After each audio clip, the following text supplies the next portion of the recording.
На войне как на войне, մենք կկռվենք։ Աղազարյանը մարտական է տրամադրված, պայքարելու է մինչև վերջ։ Կարող ենք ենթադրել, որ դուք ձեր խոսքերով ասած չսանձահարվող տեսակ եք։ Այո, ցավոք սրտի այդ մասին պարոն վարչապետը չգիտեր։ Իրեն անձեռնմխելիությունից զրկելու միջնորդությունը սպասելի էր, իշխող ուժից առանձնացած գործիչն այժմ քաղաքական ճնշումների տակ է։ Պնդում է, որ խմբակցության նիստերից արտահոսք չի արել։ Եթե այդ Պավլիկ Մարոզովները լրագրողների ներկայությամբ հիմնավորեն այդ հանգամանքը, հիմնավորեն, ընդհանրապես ցույց տան մի քանի դեպքեր, որ այդ բանը տեղի ունեցել, ես իմ մանդատը վար կդնեմ։ Երկում է տեղեկությունը, թե պետական գաղտնիք է տարածել, ասում է, ինքը պետական գաղտնիքի չի տիրապետում։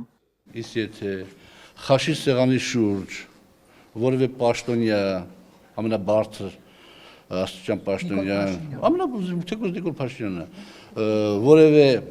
իր խոսքի մեջ որևէ բան է ասել, որը պարունակել է պետական գաղտնիք, ես էլ 4 ժամ հետո խորովածի սեղանի շուրջ եմ կիսվել իմ ընկերների հետ, կներեք դա։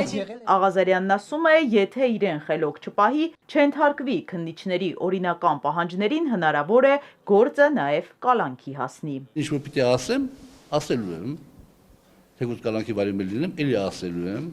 իմ անհանգստությունը եւ ես երազում եմ, որ այն անհանգստությունները, որ ես ունեմ, ես սխալված լինեմ, թեկուզ դրա համար մի 8 ամիս էլ կալանքի տակ լինեմ։ Թե ինչ անհանգստություններ ունի падգամավորը չի հայտնում, փոխարենը ուշագրավ հայտարարություն է անում։ Նիկոլ Փաշինյանը մեր պետությունը ղեկավարել է ծանրագույն ժամանակահատվածում, ծանրագույն որոշումներ ընդունելու ժամանակահատվածում եւ որպես մարդ, որպես քաղաքացի, որպես պետական գործիչ, հոգեբանորեն, ֆիզիկապես,